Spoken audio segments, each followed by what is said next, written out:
आज आपल्या स्टुडिओमध्ये समीक्षा गोडसे या आल्या आहेत. हेमलकसाच्या लोकबिरादरी प्रकल्पाच्या शिक्षण विभागाच्या त्या समन्वयक आहेत आणि त्यांची नेलगुंडाचे साधना विद्यालय हे तिथल्या वेगळ्या प्रयोगांमुळे त्याची एक ओळख निर्माण झाली आहे. तर या तिच्या कामाबद्दल आणि त्या पूर्ण प्रवासाबद्दल आपण आज तिच्याशी गप्पा मारून अधिक जाणून घेऊया. तर आपण त्यांचे स्वागत करूया स्टुडिओमध्ये आणि मग गप्पांना सुरुवात करूया. समीक्षा, तुझा जन्म बोरिवलीमधला, तू वाढलीस पुण्यामध्ये, म्हणजे पुण्याच्या कॉन्व्हेंटमध्ये तुझं शिक्षण झालं आहे. पुणे युनिव्हर्सिटीमध्ये तू इकॉनॉमिक्समध्ये मास्टर्स केलं आहे. नंतर 2008मध्ये अनिकेत दादाशी लग्न झालं, तेव्हा तू हेमलकसाला गेलीस. तर तुझ्या पुण्यातल्या आठवणी आणि नंतर मग पुणे ते हेमलकसा हा प्रवास आणि मग हे जे खूपच मोठं ट्रान्झिशन आहे, म्हणजे माझ्यासारख्या लोकांसाठी तर हे खूप मोठं ट्रान्झिशन आहे की पुण्यात वाढलेली मुलगी हेमलकसाला जाते. तर याबद्दल तू सांगशील का, तुझ्या या प्रवासाबद्दलच्या आठवणी? पुण्यात असताना म्हणजे मी फारच आता मागे वळून पाहताना मला असं वाटतं की आपण किती नाईव्ह होतो आणि काय म्हणजे आपल्याला कशाचंच भान नव्हतं. म्हणजे असं पुण्यातल्या लोकांना असं वाटतं ना की त्यांच्या भोवती जग फिरतं, तसं माझं असायचं की अरे काय हे सगळं म्हणजे ऑल ऑफ दिस जे काही आहे ते सगळं असंच असतं सगळीकडे. आणि महाराष्ट्राबद्दलही मला काही फार अशी माहिती नव्हती. हां, ते बीड, नागपूर असं ते म्हणजे सगळं ते एकच आहे किंवा इतकी मोघम माहिती प्रदेशाची म्हणा किंवा सामाजिक स्थितीची, म्हणजे इतकी मी बावळट अशी अगदी होते. आणि नंतर जेव्हा लग्न झालं त्यानंतर मी प्रत्यक्ष जाऊन पाहिलं की गडचिरोली नावाचा असा जिल्हा असतो आणि नंतर असा भामरागडसारखा एक अगदी विलक्षण आणि एक वेगळा असा सुंदर भाग आहे. आणि मग नंतर हळूहळू समज माझी वाढत गेली आणि मग स्वतःला डेव्हलप करत गेले की आजूबाजूचं भान येत गेलं, असं झालं मला. म्हणजे तू हे सकारात्मक प्रवास सांगितला, मग असं कुठे काही झालं का की हे जंगलच आहे आणि मग पुण्यामध्ये तू सगळं सिटी लाईफ पाहिलं होतंस? म्हणजे अनेकदा आम्ही जातो ग्रामीण भागामध्ये, एक डॉक्टरसुद्धा जातो किंवा बाकी विद्यार्थी जातात, तर त्यांना थोडंसं अवघड जातं. तर मग तू असं कसं रिलेट करशील की कसं म्हणजे तू सकारात्मकरित्या कसं काय घेऊ शकली, कशामुळे? म्हणजे अवघड तर आहेच आहे की मला असं रोज बाहेर खायची सवय होती किंवा आपण साधारण 7-7:30ला घरातून बाहेर पडतो मित्रमैत्रिणींची गप्पा मारायला किंवा जस्ट हँगआउट वगैरे असं. आणि तिकडे गेल्यावर 7-7:30ला जेवण संपून सगळं झालेलं असतं, म्हणजे तो दिवस संपलेला असतो. तर हे जे एक आपल्यातलं बायोलॉजिकल क्लॉक आहे किंवा ते सगळंच जरा नवखं होतं. पण एवढं मात्र नक्की होतं की हे वेगळं आहे पण छान आहे काहीतरी, म्हणजे त्या नाविन्याचं ते आकर्षणही तेव्हा वाटत होतं किंवा काहीतरी आपण इथे काहीतरी करू शकतो असंही वाटत होतं. म्हणजे दोन्ही गोष्टी होत्या आणि द्वंद्व नक्कीच होतं की इथली आठवण पण येते, बऱ्याचशा उणिवा आहेत या ठिकाणी, पण खूप संधी पण दिसत होती.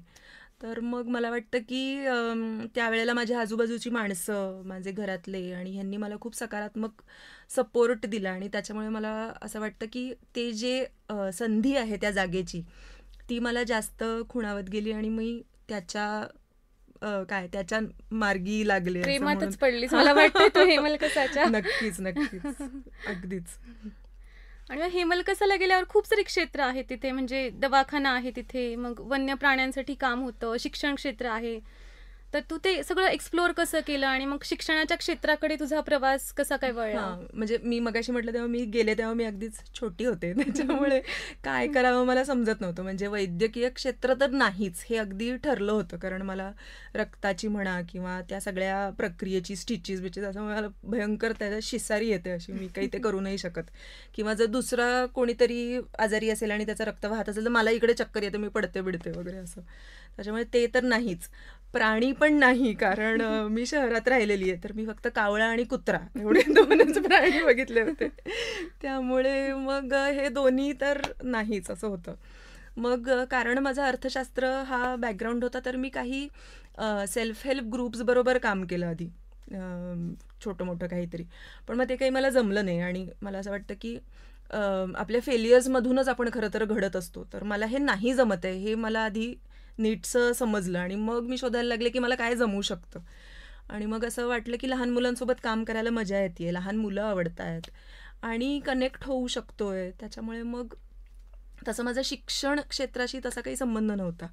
पण मग मुलांबरोबर ओळखी होत गेल्या, त्यांच्याबरोबर वेळ स्पेंड करत गेले आणि मग आवडत गेलं ते सगळं करणं. मग आधी मी कम्प्युटर शिकवायचे, मग त्याच्यानंतर मग इंग्लिश शिकवायला लागले, मग मॅथ्स शिकवायला लागले. मग असं करता करता जे लहान मुलांचं म्हणजे 1ली ते 5वी वगैरे असतं त्या सगळ्या विभागाची मग जबाबदारी आली. मग असं करता करता मग पूर्णच शाळा, मग सगळंच शिक्षण असं हळूहळू वाढत गेली. तर मला वाटतं की त्याच्यामुळे जरा म्हणजे कोणी पण मला असं फोर्स नाही केला की तू आता उद्यापासून हे कर किंवा ते कर. तर everybody was ready to trust in the process. म्हणजे असं लगेच तू आता जादूची काडी फिरव आणि उद्या काहीतरी करून दाखव असं कोणी काही केलं नाही. त्यामुळे मी तिथे राहूही शकले आणि मी ब्लूमही होऊ शकले त्या ठिकाणी. तुझं एक्सप्लोरेशन मला खरंच आश्चर्यचकित करणार आहे. म्हणजे आपण आपल्या डिग्रीज असतील किंवा आपण जेव्हा एखाद्या क्षेत्रामध्ये डिग्री घेतो आपण खूपच चौकट बांधून घेतो की आता मी हे शिकले म्हणजे मी हेच करणार. आणि तू कॉमर्समध्ये तुझं ग्रॅज्युएशन, नंतर मास्टर्स इकॉनॉमिक्समध्ये, आणि तू एक्सप्लोरेशन इतकं वेगळ्या अंगाने केलं. म्हणजे खरंच सर्वांनीच याच्यापासून घेतलं पाहिजे धडा की आपण चौकटीत बांधू नये मला वाटतं स्वतःला. शहरामध्ये शिक्षणाच्या खूप संधी असतात, म्हणजे इतक्या मोठ्या मोठ्या स्कूल्स आहेत आणि मग भरपूर क्लासेस आणि भरपूर असतं. नंतर ग्रामीण भागाकडे येतो तेव्हा त्या संधी कमी झालेल्या दिसतात, पण चांगले स्कूल्स असतात. आणि तेच आदिवासी भागामध्ये जातो तेव्हा तर आपल्याला फारच वेगळाच एक अनुभव मिळतो. तर तुला काय जाणवतात समस्या की आदिवासी मुलं आपण जे म्हणतो शिक्षणात मागे पडतायत, तर ते सगळं तू कशा नजरेतून त्याकडे पाहतेस?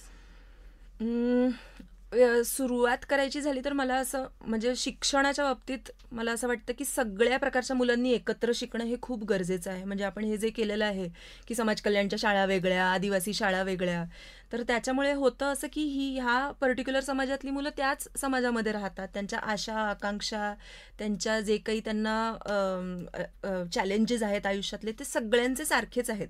त्याच्यामुळे त्यांना असं वाटतं की हेच आयुष्य आहे.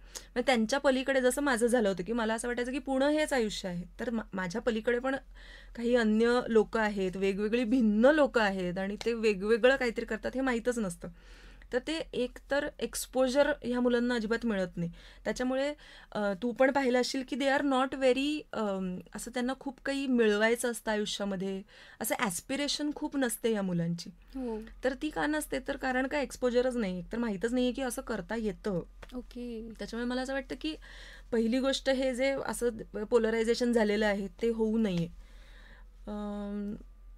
ही पहिली गोष्ट झाली. आणि जर आता आहेच आहे असं, म्हणजे जर तशा शाळा आहेच आहेत की आदिवासींच्या वेगळ्या शाळा किंवा दलितांच्या वेगळ्या शाळा, अंध अपंगांच्या वेगळ्या शाळा, तर त्यांच्याबद्दल थोडीशी सहानुभूती तरी असावी शिक्षकांच्या मनामध्ये.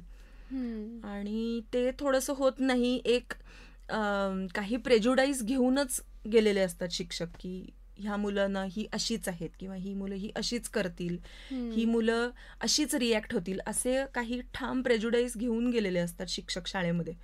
ते जोपर्यंत ते बाहेर ठेवून जात नाहीत तोपर्यंत काही ते मुलं त्या शिक्षकांना ॲक्सेप्ट नाही करणार आणि शिक्षकही मुलांना आपलंसं नाही करणार. तर ह्या 2 गोष्टी जर अशा झाल्या तर मला वाटतं की कुठेतरी शिक्षणाचा एक प्रवास सुरू होऊ शकेल. हो, तुझ्या बोलण्यावरून मला 2 गोष्टी आठवल्या की मी एका खेड्यामध्ये गेले होते शाळा पाहायला आणि तिथल्या मुलांशी एका वर्गामध्ये मी गेले आणि मी खूप संवाद साधायचा प्रयत्न केला आणि ते इतके घाबरून गेलेले होते, भेदरलेले होते आणि मी त्यांना हसवायला पाहत होते. तर ते रिस्पॉन्सच म्हणजे प्रतिसादच देत नव्हते माझ्या वागण्याला. तर तेव्हा मला तुझं आत्ता ते आठवून झालं की त्यांना एक्सपोजरच नसतं, त्याच्यामुळे बहुतेक ते भेदरून जातात बाहेरचं कोणी आल्यावर. आणि तिथले शिक्षक मला सांगत होते की ह्या आदिवासी मुलं म्हणजे ह्यांचे कपडे काहीही असतात, कसंही असतं, ते जेव्हा हॉस्टेलला राहतात तेव्हा छान राहतात, पण जेव्हा घरी जाऊन परत येतात तेव्हा मग परत ते विसरतात सगळं आणि तसलेच काहीतरी खराब कपडे घालून येतात. तर तुझ्या बोलण्यावरून मला ते आठवलं हे. तर आणि मग तुला काय वाटतं की शिक्षणामध्ये म्हणजे भाषेचा पण अडसर येतो किंवा असं काही समस्या येतात का की केवळ त्यांच्या आदिवासी असण्यामुळं काही त्यांच्या समस्या आहेत का? तर भाषा ही एक खूपच काय म्हणता येईल त्याला, एक मजेशीर असा प्रश्न आहे की आदिवासी समाजामध्ये त्यांच्या बोली भाषा किंवा जे काही ते घरी बोलतात ती वेगळी आणि जे काही शाळेमध्ये शिकतात प्रमाण भाषा ती वेगळी आहे. तर त्यांना ती प्रमाण भाषा तर शिकावी लागते आणि विषय पण त्या प्रमाण भाषेमध्ये शिकावे लागतात. सो ते खूप जास्त त्यांच्यावर बर्डन असं आहे. तर त्याला मदर टंग बेस्ड लर्निंग असं म्हणतात आणि त्याच्यावरती जगभरात अनेक प्रयोग झालेले आहेत आणि सगळीकडे असंच म्हणतात की तसं केलं तर मुलं चांगली शिकू शकतात वगैरे वगैरे. पण त्याच्यामध्ये मुख्य अडसर हा येतो की जो शिक्षक आहे त्यालाच त्यांची भाषा येत नसते, म्हणजे मुलांची भाषा येत नसते. तर आम्ही आमची जी साधना विद्यालय शाळा सुरू केली आहे तर ती ह्याच आउटलुकनी केली आहे की आमचे जर प्रश्न आहेत तर उत्तरं पण आमची असली पाहिजेत.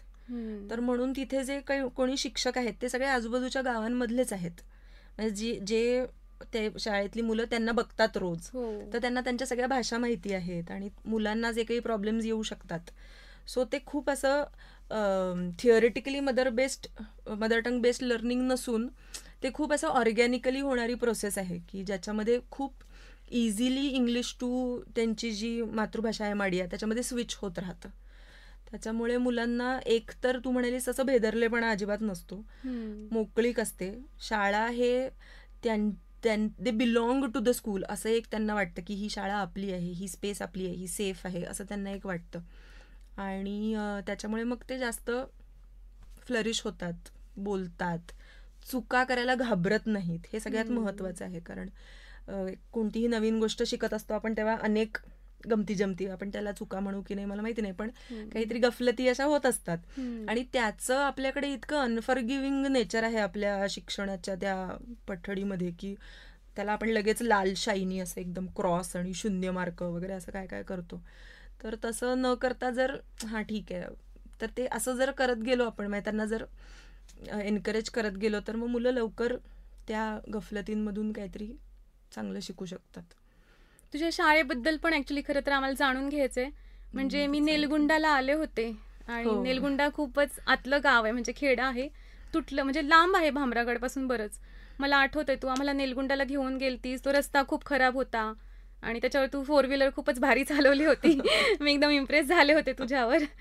तर ही 2015 मध्ये बहुतेक तू शाळा सुरू केलीस ना. तर शाळा सुरू करताना काही तुला अडचणी आल्या असतील आणि संकल्पना काय होती शाळा सुरू करण्याची आणि गावकऱ्यांशी कसं याबद्दल संवाद साधला गेला, थोड्या या प्रक्रियेबद्दल जाणून घ्यायला आवडेल. तर फॉर्च्युनेटली असं आहे की माझ्या सासू सासऱ्यांनी तिथे अनेक वर्ष, म्हणजे डॉक्टर प्रकाश आणि डॉक्टर मंदा आमटे यांनी जवळपास आता 50 वर्ष पूर्ण होतील त्या प्रकल्पाला. तर त्यांचं खूप चांगला रॅपो आहे गावातल्या लोकांशी आणि त्यांचा विश्वास आहे म्हणजे गावातल्या लोकांचा आईबाबांवर. त्याच्यामुळे तसा आम्हाला असं कोणताही नवीन प्रकल्प करताना किंवा असं त्रास असा काहीच होत नाही, कारण पूर्ण तो जो एरिया आहे तो आमच्या सोबत असल्यासारखा आहे. तर या पर्टिक्युलर गावासाठी इंटरेस्टिंगली काय झालं की तिथे ना आठवडी बाजार भरतो नेलगुंडाला आणि नेलगुंडा भामरागडपासून साधारण 28 किलोमीटर लांब आहे. 28 किलोमीटर खरं तर एक 30-35 मिनिटात जाता येण्यासारखं अंतर आहे खरं तर, पण त्याला जवळपास 1.5-2 तास लागतो जायला, कारण का रस्ता चांगला नाही आहे, अजिबातच चांगला नाही आहे आणि आता पावसाळ्यामध्ये तर भीषण असतं हालत, असं चिखलाचं महापूर आलेला असतो तिकडं, त्याच्यामुळे जाणं बिणं इज इम्पॉसिबल. तर तिथे बाजार भरायचा शनिवारी आणि काही कारणांसाठी पोलिसांनी तो शनिवारचा बाजार बंद करवला. तर मुख्य प्रॉब्लेम त्यांचा हा होता की आम्हाला बाजार पाहिजे तिथे, कारण का अगदी मीठ घ्यायचं असलं 10 रुपयाचं तरी त्यांना 30 किलोमीटर पायपीट करावी लागणार होती. सो ते लोकबिरादरी प्रकल्पामध्ये आले होते टू रिक्वेस्ट की तुम्ही काहीतरी मध्यस्थी करा आणि पोलिसांना सांगा की आमचा बाजार परत सुरू करा म्हणून. आणि मग आपण आता चाललोच आहे तर अजून काही महत्त्वाच्या मागण्या करू म्हणून मग त्यांनी असं सांगितलं की आमच्या नेलगुंडा परिसरामध्ये एकही शाळा नाही आहे आणि तिथे आजूबाजूला 18-20 गावं आहेत की जे तिथे बाजाराला येतात किंवा ते असं सेंट्रल गाव असल्यासारखं आहे. मग त्यांना एक शाळा हवी होती, बाजार हवा होता आणि एक छोटासा दवाखाना हवा होता त्यांना, म्हणजे एक काही फर्स्ट एड सेंटरसारखं किंवा काय दुखलं खुपलं ताप सर्दी याच्यावरती, आणि त्यांना एक तिथे खूप मोठा नाला आहे त्याच्यावर पूल बांधून हवा होता. सो या 4 मागण्या घेऊन ते लोकबिरादरी प्रकल्पामध्ये आले आणि त्यातल्या 2 मागण्या असं होतं की आपण सरकारसोबत मध्यस्थी करायची म्हणजे पूल आणि बाजारासाठी, आणि काय ते फर्स्ट एड सेंटरसारखं आणि शाळा लोकबिरादरी प्रकल्पाने सुरू करावी असं होतं. आणि तेव्हा 2015 मला हे खूप इंटरेस्टिंग वाटलं की अरे इतके म्हणजे 200 लोक जवळपास येत आहेत आणि त्यांना शाळा हवी आहे आणि नॉट जस्ट हवी आहे, they are ready to give land for it, they are ready to invest. म्हणजे आम्ही घरी घरी जाऊन लोकांना सांगू आणि मुलं गोळा करू आणि तुम्ही त्याची काळजी नका करू, आम्ही करू सगळं वगैरे. म्हणजे इतके ते असे प्रोॲक्टिव्हली करतायत सगळं. तर मग तेव्हा काही आमचा असा विचार नव्हता की आपण अजून एक शाळा सुरू करूया किंवा काय. पण मी म्हटलं की मला आवडेल ह्या प्रोसेसमध्ये सहभागी व्हायला, मला आवडेल. आणि मग नंतर तिथून मग सुरू झालं ते की मग तिथलेच आजूबाजूचे शिक्षक निवडणं, मग त्यांना ट्रेनिंग देणं. कारण करायचं आहे तर ते गुणवत्तापूर्वकच करायचं आहे. म्हणजे उगाच आपलं काहीतरी मुलं आली, खिचडी खाल्ली, चालले वगैरे असा प्रकार तर अजिबातच करायचा नव्हता.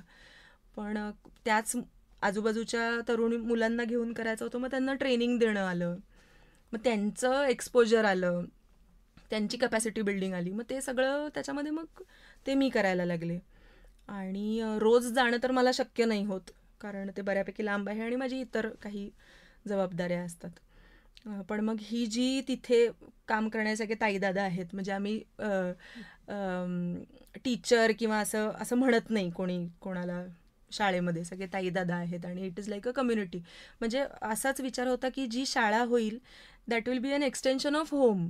असं त्यांना काहीतरी आपण शाळेत चाललोय म्हणजे काहीतरी भलतीचकडे चाललोय असं नाही वाटलं पाहिजे.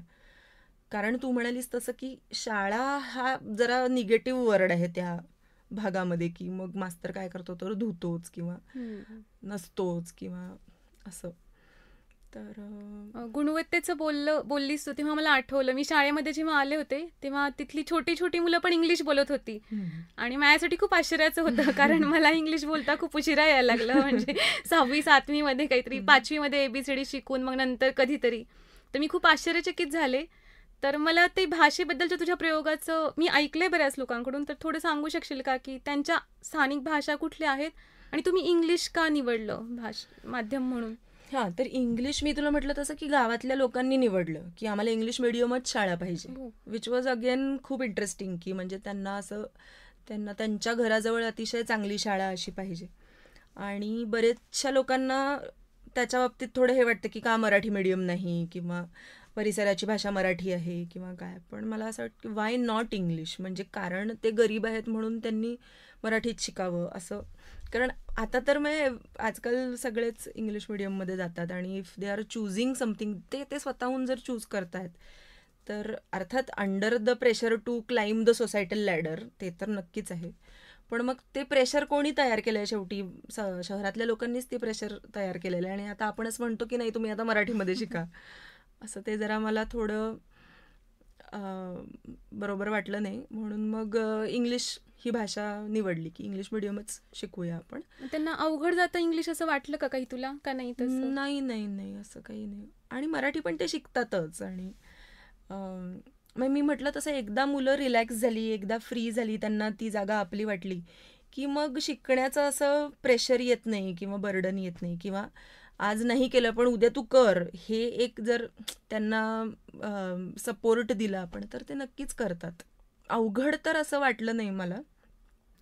त्यांच्या स्थानिक भाषा कोणत्या आहेत मुलांच्या? म्हणजे तर ही जी नेलगुंडाची शाळा आहे तिथे एकच भाषा बोलतात. आजूबाजूला फक्त माडिया समाजच आहे. आणि त्यानंतर 2019 मध्ये आपण अजून एक शाळा सुरू केली. तर ती जी शाळा आहे ती 2019 मध्ये सुरू केली. आणि त्या शाळेचं वैशिष्ट्य असं की तिकडे 5 भाषा बोलतात. म्हणजे आजूबाजूला 5 भाषा बोलणारी मुलं आणि 6वी इंग्लिश, अशी एक इंटरेस्टिंग आहे. आणि त्याच्याही वरचढ म्हणजे आमचे जे शिक्षक आहेत त्या सगळ्या शिक्षकांना त्या सगळ्या भाषा येतात. म्हणजे त्या सगळ्या मुलांनाही एकमेकांच्या भाषा येतात, त्या शिक्षकांनाही एकमेकांच्या भाषा येतात. आणि जर काही शिकवायचं असेल तर त्याचे छोटे छोटे व्हिडिओज पण केलेत मी ॲक्च्युली, की तो शिक्षक या 5ही भाषांमध्ये असा बेमालूमपणे असा बोलत असतो की कोणती भाषा कधी स्विच होते. तर ते पाहणं खरं तर मजेशीर आहे. की आणि शिक्षकांबद्दल पण तू तेव्हा मला बोलली होती, बहुतेक ते काहीतरी मल्टीटास्किंग करतात ना, म्हणजे त्यांना ते सगळं येत असतं. जसं की आम्हाला न्यायला तो बोटीमध्ये ते शिक्षक आले होते, ते बोट चालवत होते. तर मला ते खूपच छान वाटलं होतं की म्हणजे माणसाची गुणवत्ता किती प्रकारची असू शकते, किती वेगवेगळ्या प्रकारचे कार्य एखाद्यावर जबाबदारी टाकली तर ते पार पाडतात यशस्वीपणे. तर ते खूप छान वाटलं मला की असं वर्गीकरण नव्हतं, ही पोस्ट ती पोस्ट. जसं मी तुला म्हणाले होते की तू मुख्याध्यापिका आहे, मग तुझं म्हणणं पडलं की समन्वयक हा छान शब्द आहे, आम्ही शाळेत असं पोस्ट वापरत नाही. तर ते छान वाटलं मला. आणि आणखीन एक मी ऐकलं होतं पावसाळी सुट्ट्यांबद्दल, हो. तर तो काय प्रकार आहे? तुला म्हटलं तसं रस्तेच नाही आहेत ना, कारण तिथे जायला. तर मग आम्ही पण नाही जाऊ शकत आणि मुलं पण नाही येऊ शकत, कारण खूप पाऊस पडतो. तर असे जे छोटे छोटे रपटे आहेत, नदी नाले आहेत, त्यांना प्रचंड पूर येतो. आणि शेतीची पण कामं असतात, माई वडील सोडायला नाही येऊ शकत, मग मुलं एकटी कशी येतील. त्याच्यामुळे मग आम्ही जुलै ऑगस्ट सुट्टी देतो आणि साधारण 15 सप्टेंबरकडे शाळा सुरू करतो आणि उन्हाळाभर शाळा चालवतो. कारण उन्हाळ्याची सुट्टी हे म्हणजे आपल्याला काही त्या उन्हाचा त्रास होत नाही ना. आपल्याकडे उन्हाळ्यामध्ये 12 वाजताच्या टळटळीत उन्हात लोक वरातीत नाचतात बिचतात. त्याच्यामुळे आपल्याला काही तसा उन्हाचा त्रास नाही होत. We are used to. ही छान वाटली मला संकल्पना. म्हणजे आपले विचार त्यांच्यावर लादण्यापेक्षा त्यांना काय सुटेबल एक्झॅक्टली. म्हणजे आमच्याकडे ह्याची काय म्हणतात त्याला, हिंदू सणांची पण सुट्टी नसते. म्हणजे आता दिवाळीची 4 दिवस नसते सुट्टी, त्यांच्याकडे फक्त लक्ष्मीपूजन असतं. तर दिवाळीचे 2च दिवस सुट्टी असते. त्याच्याऐवजी होळी आणि पोळा या 2 सणांना मोठ्या सुट्ट्या देतो आपण. कारण का ते ह्याच्याशी रिलेटेड असतात ना, शेतीशी रिलेटेड सण आहेत, तर तेव्हा त्यांच्याकडे ते करतात साजरा. त्याच्यानंतर आपल्याकडे मे महिन्यामध्ये 8 दिवस बेडीपत्त्याची सुट्टी असते. कारण सगळी छोटी मुलं तेव्हा ते बेडीपत्त्याची जी पानं असतात ती तोडायला जातात. तर तेव्हा आपण 7 दिवस सुट्टी देतो. तर त्या शाळांची रचना अशी आहे की मुलांना केंद्रस्थानी ठेवून त्या सुट्ट्या ठरवायच्या. म्हणजे मग आता पतेतीची सुट्टी म्हणा किंवा रक्षाबंधन किंवा अशा सुट्ट्या काही, किंवा गणपतीची तर काही चतुर्थीची नाही किंवा अनंत चतुर्दशीची नाही, कोणतीच सुट्टी देत नाही. कारण तिथे हा प्रकारच नाही आहे ना, कोणी बसवतच नाही गणपती वगैरे, तर कशाला देणार आहे सुट्ट्या बिट्ट्या. तर जेव्हा मुलांना गरज आहे तेव्हा सुट्ट्या देतो आपण. तर मला हा अप्रोच खूप छान वाटला की नोव्हेल अप्रोच आहे की मुलांकडे, बिकॉज शिक्षणामध्ये ते महत्त्वाचे फॅक्टर आहेत ना, तर ते केंद्रस्थानी हवेत आणि आपली व्यवस्था त्यांच्या भोवती रिव्हॉल्विंग हवी. तर तू शिक्षणाकडे इतक्या वेगळ्या दृष्टीने पाहते किंवा पुण्यातून हेमलकसाकडे येण्याच्या प्रवासाकडे इतकं वेगळं पाहते, तर मला आणखीन एक प्रश्न विचारायचा होता की पालकत्वाकडे पण म्हणजे मला खात्री आहे की तू वेगळंच पाहत असशील. जे आपलं एक रुटीन किंवा समाजमान्य रूढीप्रधान पालकत्व आहे, तर मला नक्कीच वाटतंय असं की तुला ते पटत नसणार. तर तू कसं पाहते? म्हणजे तुला पण 2 छान मुलं आहेत, तर या पालक होण्याकडे तुझा कसा दृष्टिकोन आहे? एक तर मला असं वाटतं की माझी मुलं काय विचार करतात किंवा माझी मुलं काय होतील ह्याची मी कल्पना सुद्धा नाही करू शकत. म्हणजे ते माझ्या इतक्या पुढे आहेत. आणि मला असं वाटत नाही की मी त्यांना मोठं करतेय किंवा मी त्यांना काय संस्कार करतेय त्यांच्यावर किंवा असं काही मला त्यांना करायचं नाही आहे. मला फक्त त्यांना एवढा विश्वास द्यायचा आहे की काहीही झालं तरी मी आहे तुमच्यासोबत, आणि की तुम्ही जर एखादी गोष्ट ठरवलीत की असं असं करायचं आहे तर तुम्ही ती करू शकाल. एवढं आहे तुमच्यामध्ये, जे काही लागतं त्याला. तेवढ्या 2 गोष्टी असतील तर मला वाटतं की ते पाहतील त्यांचं काय करायचं काय नाही करायचं. दुसरी गोष्ट, मी पहिल्यापासून असं ठरवलं की आमच्या कुटुंबाच्या नावाचं फेम आणि प्रेशर दोन्ही त्यांना द्यायचं नाही. की ती एक अतिशय साधारण बालक आहेत, जसे इतर अन्य आपल्या देशातले काही कोटी मुलं आहेत त्यांच्यापैकी एक हे आहेत, आणि त्यांनी त्यांचे रस्ते त्यांच्या पद्धतीने निवडावेत. असा संवाद त्यांच्याशी सतत साधत असते आणि त्याच्यासाठी माझा प्रयत्न असतो. असं जेव्हा आपण प्रयोगशील शाळेबद्दल किंवा प्रयोगशील पालकत्वाबद्दल बोलायला जातो, तेव्हा एक पालकांचा खूपच कॉमन प्रश्न असतो की मुलं आमचं ऐकत नाहीत आणि मग शिस्त कशी लावायची. तर याला काही तुझ्याकडे असं उत्तर आहे का? म्हणजे सगळ्यांनाच हा प्रश्न पडतो. हो ना. पण म्हणजे माझी मुलं माझं ऐकत नाहीत, पण मी पण त्यांचं ऐकत नाही. म्हणजे दोन्हीकडनं. त्यामुळे मला वाटतं की थोडंसं त्यांना माफ करावं. पण ऐकतात मुलं असं वाटतं मला तरी. म्हणजे जर आपण त्यांना त्या पद्धतीने सांगितलं किंवा शेवटी प्रत्येक माणसाला स्वतःचं बरं वाईट कळत असतं. अगदी तान्ह्या बाळाला सुद्धा कळत असतं की आता हे असं केल्याने मला असं होईल, किंवा हे कॉज अँड इफेक्ट रिलेशनशिप काय आहे ते समजतंच त्याला. भलेही एकदा चूक करून मग नंतर समजेल, पण समजतंच ना शेवटी. अगदीच काही असं लाईफ थ्रेटनिंग काही नाही करत आहे तोपर्यंत आपण जरा फक्त तिथे राहावं लाईफ गार्ड म्हणून. पण बाकी त्यांचं त्यांना करू द्यावं. म्हणजे मी माझ्या मुलांची चांगली मैत्रीण होऊ पाहते फक्त, की बाकी मला काही इतर त्यांच्यावर प्रेशर टाकायचं नाही आहे. तर आम्ही भरपूर फिरतो आणि माझ्या मुलाला स्वयंपाक करायला आवडतं, तर आम्ही भरपूर स्वयंपाक करतो काय काय वेगवेगळा. आणि माझ्या मुलीला सध्या निटिंग, क्रोशे निटिंग खूप आवडायला लागले, तर आम्ही बरंच काय काय असं गमती जमती करत असतो. पण याच्या पलीकडे म्हणजे मला असं वाटत नाही की माझ्याकडे काही त्यांना देण्यासारखं आहे. It is actually the other way round, की त्यांच्यामुळे माझं आयुष्य खूप समृद्ध झालं आहे.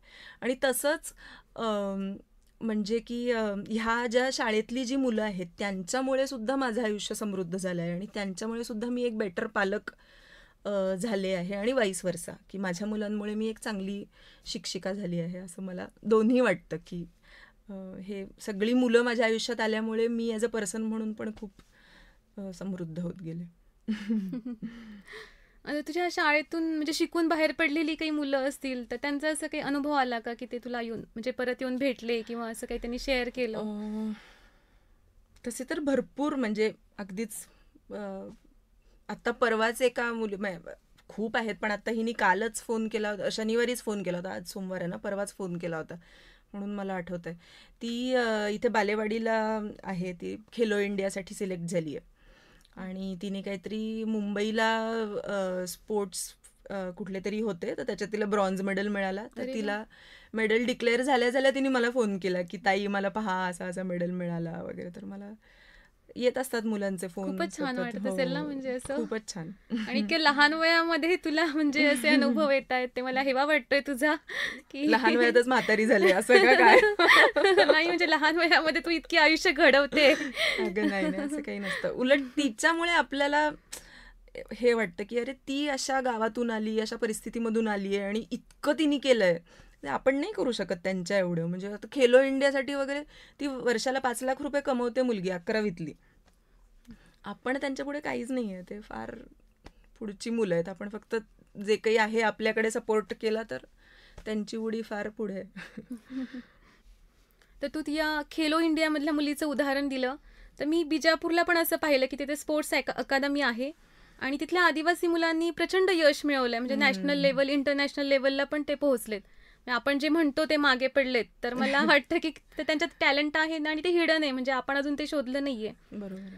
तर तुझ्या अनुभवातून तुला कसं वाटतं की ही मुलं बाकीच्या मुलांपेक्षा कशी वेगळी वाटतात तुला? एक तर ना पर्स्पेक्टिव्ह, म्हणजे ह्यांचा खूप ही नो नॉनसेन्स मुलं वाटतात मला, की आयुष्याकडे पाहण्याचा खूपच एकदम असा स्ट्रेट फॉरवर्ड आणि असा डायरेक्ट व्ह्यू आहे त्यांचा. म्हणजे मी जेव्हा असं मला असं नदी वगैरे, आपल्याकडे कसं शहरातल्या लोकांना नदी किंवा पाणी, मग पाऊस पडल्यावर गरम चहा आणि भजी वगैरे असं सगळं एक काय, त्याच्यासोबत काही असे ठरवलेले आपण काही परमिटेशन कॉम्बिनेशन्स आहेत.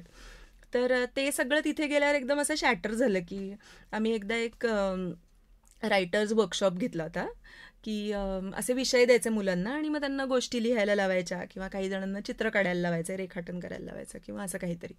तर साधारण पाऊस हा विषय दिला होता आणि तेव्हा मी खूप बावळट नव्हते, थोडीशी कमी बावळट होते. आणि तर मी असा विषय दिला की आता पाऊस आणि मग त्याच्याबद्दल मग तुम्ही काय लिहाल, मग पाऊस पडल्यावर काय होतं वगैरे वगैरे, असं आम्ही बरंच चर्चा केली काय काय. आणि मग एका मुलीने अशी गोष्ट लिहिली की पाऊस पडल्यावर खूप पूर आला, नाला भरला आणि ती मुलगी एकदा मेंढ्या राखायला गेली होती आणि ती त्या नाला पार करून तिकडे गेली आणि नंतर पाऊस पडला आणि मग पावसामुळे कशी ती किती घाबरली आणि मग ती आता घरी कशी येईल, मग मेंढ्यांना कशी सांभाळेल. म्हणजे हा एक विचार मी कधीच नसते करू शकले. म्हणजे कधी माझ्या मनात पाऊस आणि असं कधी काय त्याचं समीकरण कधी जुळलंच नसतं माझ्या डोक्यामध्ये. तर हे असे खूप वेगळा पर्स्पेक्टिव्ह देतात मुलं. आणि मला नदीवर जायला खूप आवडतं. तर याच्यावरनं मुलं माझी इतकी टिंगल उडवतात की ही काम नसताना नदीवर जाते. म्हणजे नदीवर जायचं तर तुला काही कपडे धुवायचे आहेत का, भांडी धुवायची आहेत का, तुला काही आणायचं आहे का, कारण की तिथे खूप अशा भाज्या वगैरे रानभाज्या असतात ना जवळपास त्या पाणवठ्याच्या. तर मग नाही, मला फक्त जाऊन नदी बघायची आहे. म्हणजे ही किती मूर्ख बाई आहे असं मला अक्षरशः वेड्यात काढतात ते, की कारण नसताना ही नदीवर चालली आहे असं. पण मी त्यांना घेऊन जाते, मग चला माझ्यासोबत असं. मी पोहते त्यांना का तू जरा नदीमध्ये? हो पोहते ना, मुलांसोबत मुलांबरोबर का? मुलींसोबत असं खूप मोठी मोठी पात्र आहेत ती, तर त्यांच्यामुळे मी ते असं ॲट अ स्ट्रेच पार वगैरे करायला लागले असं. खरं तर मी म्हटलं तुला तसं की त्या मुलांसमोर आपण काहीच नाहीये, म्हणजे आपण काय फार फार तर त्यांना सपोर्ट करू शकतो. म्हणजे ते बऱ्यापैकी विस्तीर्ण पात्र आहे, तर मला असं माझ्याच लंग कपॅसिटीवर तेवढा भरोसा नव्हता, तर ते अगं चल काही नाही होत म्हणून मला घेऊन गेले आणि आय कुड डू इट असं. तेव्हा मला असं वाटलं की अरे मी पण तेच केलं पाहिजे ह्यांच्यासाठी, की चला करा करा करा आणि त्यांना जमेल ते. तर बरेचदा आपल्याला मुलांकडनंच प्रश्नांची उत्तरं सापडतात किंवा आपण कसं वागलं पाहिजे याची दिशा पण मुलं खूपदा दाखवतात. आणि ही मुलं तर खरंच विलक्षण आहेत आणि त्यांच्या सोबत राहिल्याने मला वाटतं माझं आयुष्य पूर्ण पूर्ण बदलून गेलं. मला आठवतंय मी शाळेत आले होते तेव्हा तुला प्रत्येक मुलाचं मुलीचं नाव माहीत होतं. आणि मला खूपच आश्चर्य वाटलं कारण मला स्वतःला कधी तशी कुणाची नावं लक्षात राहत नाही आणि तुला मात्र इतक्या साऱ्या मुलांपैकी प्रत्येकाचं नाव माहीत होतं. तर मला ते तुमचं बॉन्डिंग जाणवलं की इतकं इतकं तुमचं ते जवळचं नातं आहे. म्हणजे मला ह्याचं वाईट वाटतं की मी रोज काही शिकवू नाही शकत, तर मग असं मी काहीतरी वेगळे काहीतरी मार्गांनी त्यांच्यासोबत कनेक्टेड राहण्याचा प्रयत्न करत असते. असं काहीतरी असा विषय असेल तर त्याच्यावरती काहीतरी गप्पाच मारा किंवा असं काय काय काय करून काहीतरी मुलांसोबत आपलं रॅपो निर्माण करण्यासाठी काय काय करत असते मी. आणि हो म्हणजे मुलांची नावं तर माहितीच आहेत मला, त्यांचे पालकही माहिती आहेत किंवा कारण त्याच्याशिवाय पर्सनल टच असल्याशिवाय तेवढं काम होऊ नाही शकत, त्याच्यामुळे ते करणं गरजेचं आहे. आणि या शाळेमध्ये बहुतेक बरेच महाराष्ट्रातले तरुण तरुणी येऊन काही योगदान देऊन जातात ना. हो हो हो. आपण भरपूर म्हणजे तरुण मुलं पण आजकाल खूप खूप छान काम करतात अगं. म्हणजे एवढे मोटिवेटेड आणि ड्रिव्हन मुलं आहेत आजकाल. तर खूप आपल्या हेमलकशाच्या शाळेतही येतात आणि दोन्ही साधना विद्यालयामध्ये पण खूप मुलं येऊन काय काय त्यांना जे काही जमेल, जितका वेळ जमेल तितका वेळ ते स्पेंड करतात मुलांसोबत. म्हणजे कुणाला असं यायचं असेल तर अगदी ते अगदी कधी येऊ ऑलवेज शकतात. वेलकम. हो. आता शाळेचा इतका सुंदर प्रवास आहे, इतक्या छान छान गमती जमती आम्हाला ऐकायला मिळाल्या. तर तुझी दूरदृष्टीने असं काही नवीन योजना वगैरे आहेत का किंवा काही स्वप्न आहेत का तुझी शाळेबद्दल? एक तर असं आहे की हेमलकशाची जी शाळा आहे ती आम्हाला एक उच्च शिक्षणासाठी तयारी देणारं असं एक हब म्हणून बनवायचं आहे. तर आपण आता आर्ट्समध्ये मुलं खूप छान आहेत आपली, चित्र काढू शकतात चांगली आणि आता ॲडव्हर्टायझिंग किंवा अशा अनेक क्षेत्रांमध्ये संधीही भरपूर उपलब्ध आहे. तर आपण तिकडे एलिमेंटरी इंटरमिजिएटची परीक्षा केंद्र सुरू केलं आहे आणि त्याच्यानंतर फाउंडेशन कोर्स पण सुरू केला आहे की जेणेकरून त्यांना फाईन आर्ट्स, GD आर्ट्स असं कुठेही जिथे ॲडमिशन पाहिजे तिथे मिळू शकेल. त्याच्यानंतर आपण स्पोर्ट्ससाठी पण असंच करतो आहोत की 12वीपर्यंत उत्तम स्पोर्ट्स जर मुलांना आलं तर त्यांना पुढे BPEd किंवा असे जे त्याच्यातले पुढे जाण्याच्या संधी आहे तिथे त्यांना डायरेक्ट ॲडमिशन मिळू शकेल. म्हणजे प्रोफेशनल कोर्सेससाठी जी पूर्वतयारी लागते ती सगळी आपल्याकडे करून दिली जाईल आणि फक्त ती आपल्या शाळेतल्या मुलांसाठी मर्यादित नसेल, तर आजूबाजूचे जेवढ्या शाळा आहेत, म्हणजे यावर्षी आता आपण अजून अन्य 7 शाळांसोबत काम करतो आहोत, तर असं इतरांना पण त्याचा फायदा व्हावा. कारण हेमलकशामध्ये आता जागा कमी पडते की we cannot expand beyond a certain point, तर रेसिडेन्शियल फॅसिलिटी जास्त नाही करू शकत, म्हणून मग असे एक हब सारखं तयार करू पाहतोय. तुझा आमटे कुटुंबियामध्ये प्रवेश झाला आणि आमटे कुटुंबीय हे महाराष्ट्रासाठी दैवत आहे. म्हणजे बाबा आमटे, डॉक्टर प्रकाश आमटे, मंदाताई आमटे, विकास आमटे, भारतीताई आमटे. तर हे सगळे लोक आमच्यासाठी म्हणजे एक आकर्षण केंद्र आहे की ज्यांच्यापासून आम्ही खूप प्रेरणा घेतो. तर प्रकाश काका आणि मंदाताईंना मी जेव्हा भेटले मला पण म्हणजे खूप छान आणि शांत प्रसन्न वाटलं होतं. तर मला ही उत्सुकता आहे की आम्ही त्यांना बाहेरून पाहतो आणि डॉक्टर म्हणून ते किती ग्रेट आहेत, किती सेवामग्न आहेत ते आम्ही समजून घेतो. पण मला एक उत्सुकता आहे की कुटुंबीय म्हणून ते कसे आहेत, म्हणजे ते जाणून घ्यायला आम्हाला आवडेल. जसे बाहेर आहेत म्हणजे जसं तू म्हणालीस की शांत आणि साधे, तर तसेच आहेत ते.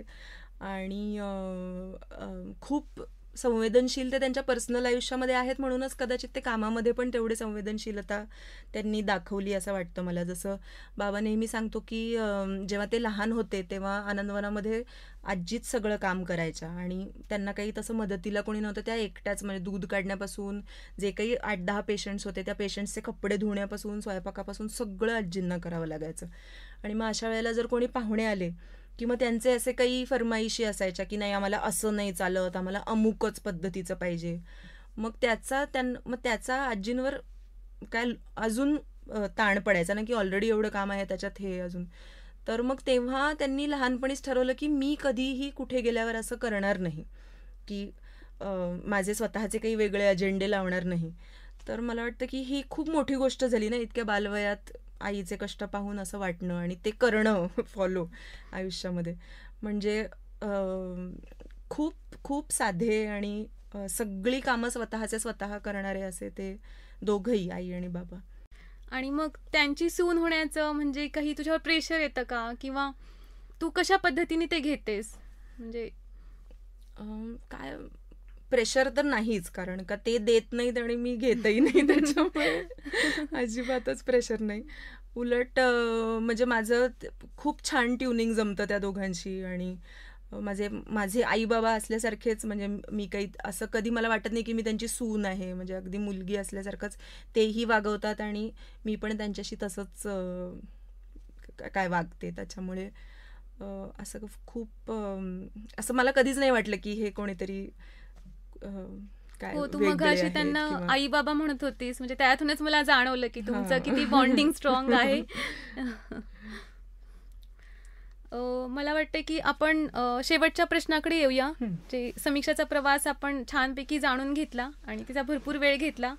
तर मला एक कॉमन प्रश्न विचारायचा आहे, म्हणजे जे आपण सगळीकडे पाहतो की कुठेतरी सगळे म्हणतात की आदिवासी लोक, म्हणजे एकीकडे आपण आदिवासींना मागासलेलं म्हणतो आणि एकच दुसरीकडे टोक आहे की आदिवासी लोकांची संस्कृती खूप भारी आहे आणि ते त्यांचं आयुष्य खूपच भारी आहे, असं एक उदात्तीकरण केलं जातं.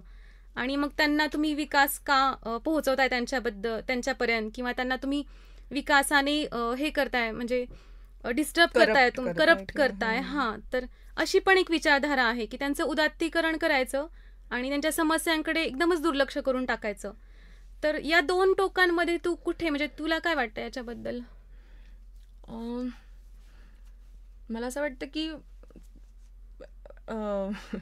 मला ते हे आठवतं ॲक्च्युली की